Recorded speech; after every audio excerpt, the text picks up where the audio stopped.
बिस्मिल्लाहिर्रहमानिर्रहीम। अस्सलाम वालेकुम एवरीवन, कैसे हैं आप सब। उम्मीद करती हूँ आप सब खैरियत से होंगे। मैं हूँ homeopathic medicine consultant doctor Salma वजाहत। आज हम बहुत ही जबरदस्त टॉपिक पे बात करेंगे, गेस्टेशनल डायबिटिक के बारे में। अब गेस्टेशनल डायबिटिक होता क्या है, कैसे होता है, क्यों होता है और इसकी क्या प्रिवेंशन है, क्या हम कर सकते हैं एहतियाती तदाबीर, इससे रिलेटेड हम बात करेंगे। वीडियो एंड तक देखिएगा, लेकिन उससे पहले आपने मेरे चैनल को करना है सब्सक्राइब, लाइक जरूर करें, शेयर जरूर करें।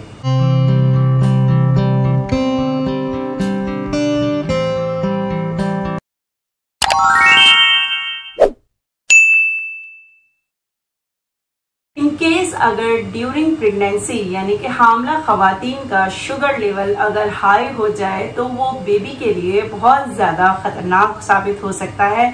बहुत ज्यादा कॉम्प्लिकेशन हो सकते हैं प्रेगनेंसी में और बेबी के साथ भी ये चांसेस हो सकता है कि उसे भी डायबिटिक से सफर करना पड़े। तो ये गेस्टेशनल डायबिटिक अगर प्रेगनेंसी में होती है और ब्लड शुगर लेवल हाई होता है तो ये बहुत ज्यादा कॉम्प्लिकेटेड पैदा कर सकता है प्रेगनेंसी में।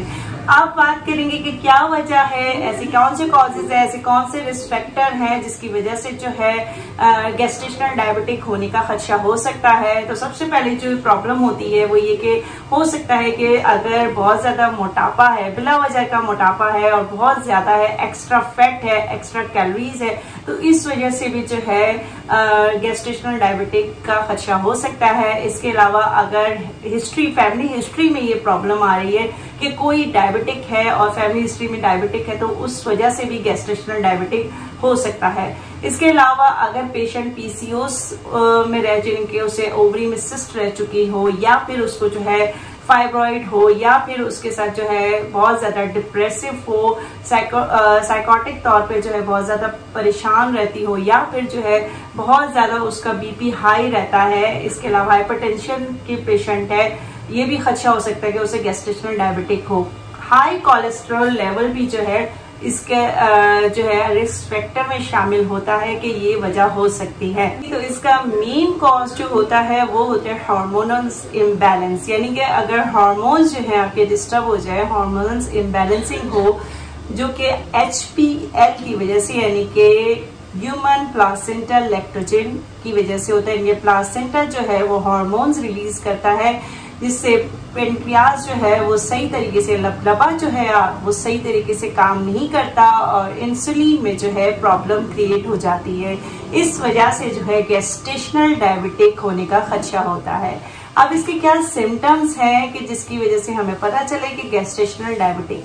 अगर हम सिम्टम्स की बात करें तो बहुत ज्यादा एक्सेसिव थर्स्ट आपको होता है, यानी कि प्यास बहुत ज्यादा लगती है। वैसे तो प्रेगनेंसी में यूरिन बार बार आता है, लेकिन इसमें जो है गेस्टेशनल डायबिटिक में और ज्यादा यूरिनेशन होती है, बहुत ज्यादा आपको जो है पेशाब की शिकायत होती है, बार बार पेशाब आता है और साथ में जो है आपको नमनेस होगी बॉडी में और हाथ पाँव में, स्पेशली हाथ पाँव में जो ये फिंगर टिप्स हैं फिंगर के, इसमें या पाँव में आपको जो है बहुत ज्यादा नमनेस फील होगा और साथ में ऐसा लगेगा जैसे कि चींटियां आपके पाँव में रेंग रही हैं।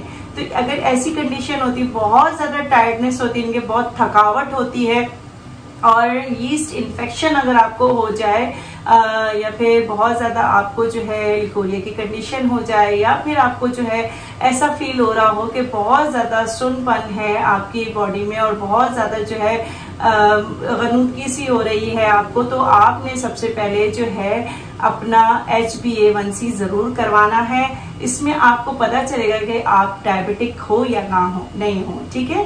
तो वैसे भी प्रेग्नेंट वुमेन का जो है टेस्ट होते हैं तो उसके साथ साथ जो है आप इंसुलिन का टेस्ट जरूर करवाएं अपना और HbA1c जरूर करवाएं। फास्टिंग में आप अपना चेक करें कि फास्टिंग आपकी कितनी आ रही है, रैंडम कितना आ रहा है, तो ये जरूर आप चेक करेंगे कि इसमें रीडिंग कितनी आ रही है। और साथ में जो है जो रीडिंग होती है वो जो नॉर्मल रीडिंग होती है वो ये होती है कि जी, तो यही है आपके सामने कंप्लीट शुगर लेवल चार्ट। इसमें फास्टिंग रैंडम शुगर लेवल कितना होना चाहिए, नॉर्मल फास्टिंग लेवल कितना होना चाहिए, तो ये आपके सामने नॉर्मल फास्टिंग लेवल आपका 70 to 100 होना चाहिए। रैंडम आफ्टर मील जो होता है, रैंडम का आप चेक करते हैं खाने के बाद, तो वो लेस देन 140 होना चाहिए। HbA1c का टेस्ट जो हम करवाते हैं उसमें आपका जो रेंज होना चाहिए कम से कम 5.6 नॉर्मल कहलाता है। अगर आपका जो है 5.6 या 7 तक जाता है, अगर इससे ज़्यादा है यानी कि 6, अगर आप 6 पर है और 6 का रेंज आपका आ रहा है तो आप जो है प्री डायबिटिक कहलाएंगे, और अगर 7 से अबव है तो इट्स मीन कि आप डायबिटिक हैं। फिर हम प्रिवेंशन की बात करें, एहतियाती तदाबीर की बात करें, अगर ड्यूरिंग प्रेगनेंसी जिसको गेस्टेशनल डायबिटिक से बचना है तो उसे कौन सी एहतियाती तदाबीर करनी है। तो सबसे पहले तो आप, अगर आपकी हिस्ट्री, फैमिली हिस्ट्री में ये है कि आपकी फैमिली हिस्ट्री में डायबिटिक प्रॉब्लम है, तो आपने अपने डाइट का खास ख्याल रखना है। डाइट में आपने हेल्दी फूड लेना है। हेल्दी फूड से मतलब यानी जिसमें फाइबर हो और जिसमें लो फैट कैलोरीज हो, यानी कि फैट और कैलोरीज कम हो। और अगर कोई हाइपरटेंशन का पेशेंट है तो वो मेडिसिन प्रॉपर लें। अगर जिसको कोलेस्ट्रॉल का इशू है तो वो मेडिसिन प्रॉपर लें, और अपने डॉक्टर से सही से कंसल्ट करें। अपनी जो है टेस्ट, लैब टेस्ट जरूर करवाएं। और दूसरा ये कि आपने एक्टिव रहना है, प्रेगनेंसी में एक्टिव जरूर रहें, अपने थॉट को एक्टिव रखें और पॉजिटिव रखें, और कोई ऐसी डिप्रेशन के शिकार ना कोई डिप्रेसिव आपने पिल्स लेनी है, और कोई पेन किलर्स वगैरह ऐसी चीज से अवॉइड कीजिए। और अगर आपको गेस्टेशनल डायबिटिक हो जाती है तो डॉक्टर आपको जो मेडिसिन प्रिस्क्राइब कर रहे हैं आपने लाजमी उसे यूज करना है डेली रूटीन में अपने। और कोई प्रॉब्लम हो तो इसमें आप डॉक्टर से कंसल्ट कर सकते हैं। कोई भी सेल्फ मेडिकेशन मत कीजिएगा। उम्मीद करती हूँ ये वीडियो आपको पसंद आई होगी। अपना बहुत ख्याल रखिएगा, अपने सेहत का ख्याल रखिएगा। सेहत है तो सब कुछ है। इसके साथ ही मुझे इजाजत दीजिए। अल्लाह हाफिज।